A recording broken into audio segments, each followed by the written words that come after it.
Hey guys, what's up? In today's video, we're going to be looking at something that might be a little bit controversial depending on who you talk to, or who you ask. But as far as I'm concerned, this is the one thing that separates a beginner guitarist from a intermediate guitarist or even a professional guitarist.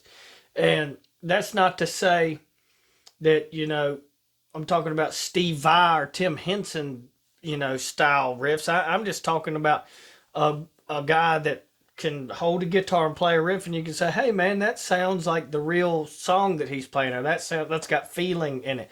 And I know that you fellow guitarists probably know exactly what I'm talking about, but I'm speaking on the feeling that comes with experience of playing the guitar, as far as knowing how far to bend a string, when to cut a note, when to let a note sustain out, just little things about, how you hold a vibrato, say, on a full chord, which chord to even use, where on the fretboard that's going to sound more in tune with the song you're playing.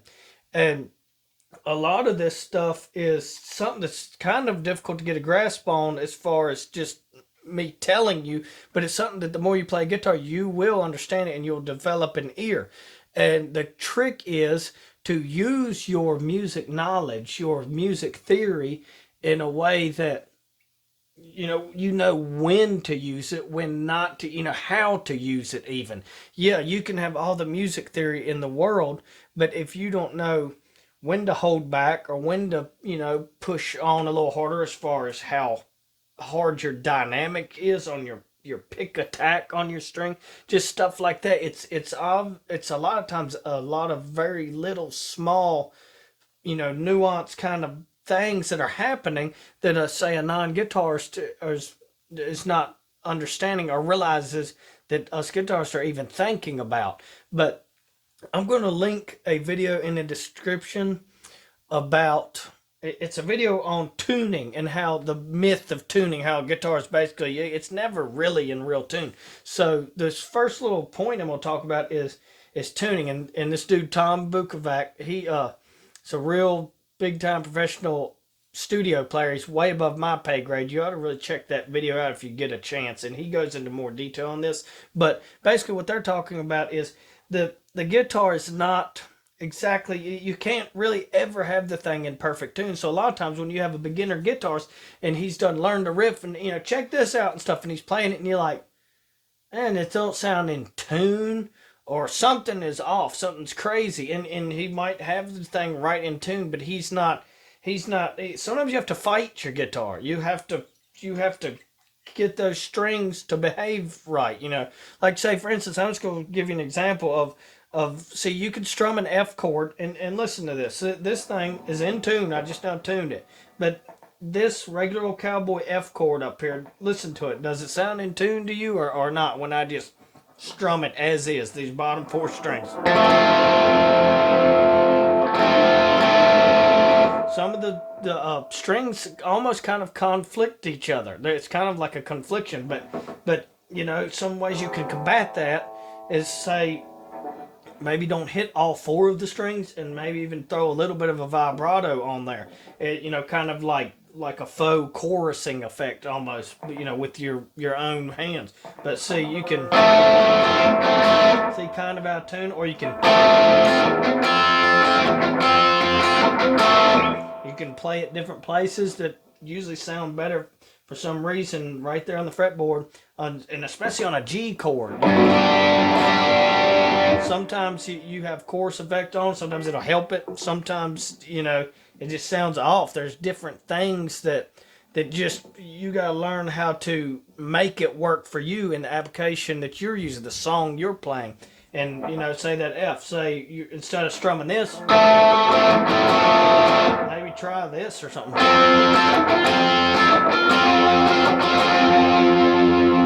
See, I little slight vibrato there.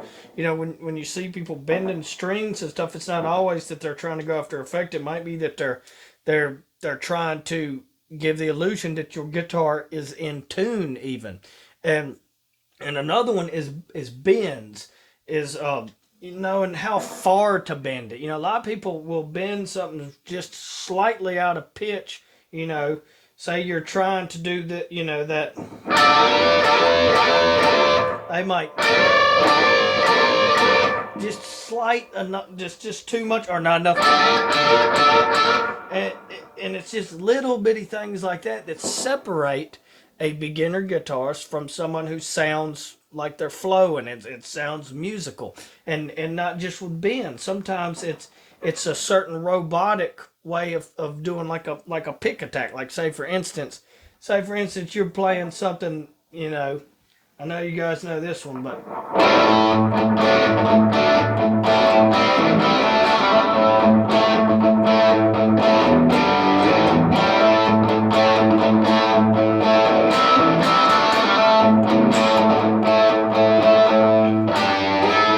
see, you could do, so like a beginner might be doing something.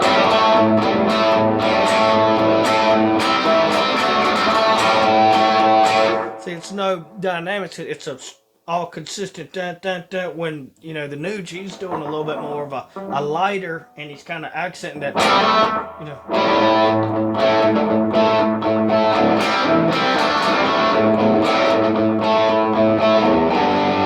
Instead of and a lot of times you hear people learn these songs, and it's not just about playing a cover song.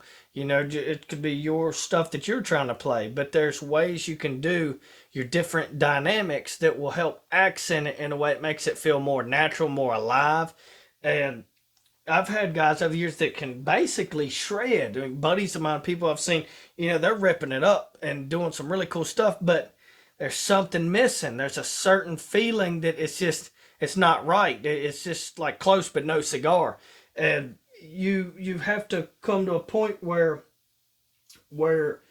you in your head what to do, when to do it. And there's a lot of little things like that only comes from time and playing the guitar. Some people, they might get it quicker and pick up on it earlier, but I've had people say, hey, check this solo out I learned, man, and they'll play it, and I'll be like, and you feel bad, you're like, what was that? And they're like, dude, it was Sabbath, it's the Paranoid solo. Like, well, yeah, I should have definitely known that. And then I'll go try it again, and they'll play it, and then you're like, okay, I kind of see it now. And they are playing the right notes at the right time, even maybe even the right rhythm, but it's something, the way they're bending, the way they're accenting, their dynamics is just, it's off.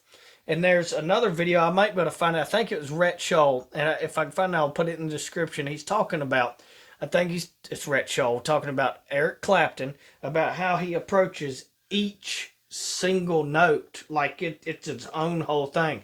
And you can see with a lot of these big time old blues players and stuff, they really have a grasp on picking dynamics. They might attack one,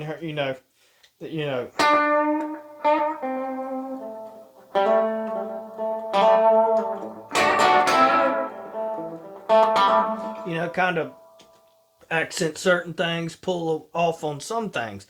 But, I'm not even speaking about, say, Steve Vai or Tim Henson. I'm not saying that, you have to be at that level. They're on some other planet, basically. They're at a certain kind of level that most people are probably never going to reach. But I'm talking about even Nirvana, Blink 182 riffs and stuff. There is a right and a wrong way to play songs. And if you don't get an ear to really, really hone in on the little small things, then you're not going to really ever be able to bust out of that box of, man, I just sound like a beginner. And that's where it really comes into play, is when you can connect your ear and make what you hear in every little thing and turn it into, I'm using it on the fretboard. But that to me sums up, in a nutshell, of the one key ingredient that it's kind of not teachable, but it takes you from one level to the next level that you're actually making music that sounds good. And I don't think you need to know all of your scales and all your modes and this and that to be, real special. I mean, look at Kurt Cobain. I mean, you can play songs with feeling and it sound like a natural, song, you know, that it has feeling, but it doesn't have to have all the crazy theory involved, but what it does have to have is a feeling and a knowledge of what to do and what not to do on the fretboard. I mean, sometimes you have to just make those strings sound like they're in tune. And that video I'm going to link in the description, they go into real good detail on, you know, the guitar, on how difficult it actually is to get a guitar to sound in tune sometimes. And that is one of the main reasons why sometimes you hear someone playing a guitar and you know, man, that just something is off, something is wrong. And it may be they're pushing their strings in too far even on the frets. It's so much more to this than just, yeah, I learned the right fret numbers. I looked at the tab and it goes 2, 3, 4, 5, and I'm doing it in the exact 1, 2, 3, you know, 4 time, whatever. It's so much more to it than a lot of people might understand. But that is things you need to really remember, that a guitar is just not in perfect tune, and these little small things really, really matter in discerning the difference between, hey man, I'm brand new at this guitar, or I'm making music now. But let me know what you think of this video. If you agree with me on this, let me know if this helped you. If you're a beginner guitarist and you're like, man, everything I learned just is not clicking, and maybe you can start looking at some of these points that I stressed in this video to help you realize, you know, when you're playing stuff, you know, like say you're doing a little bluesy riff. Sometimes, you know, maybe that's, you know, to let it vibrato a little and bend up to get the right pitch in your ear, instead of just, you know, instead of just cutting your notes.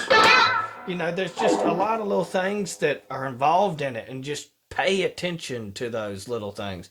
Well, that's this video. Check me out some more, and check out those videos I linked in the description, and see you later.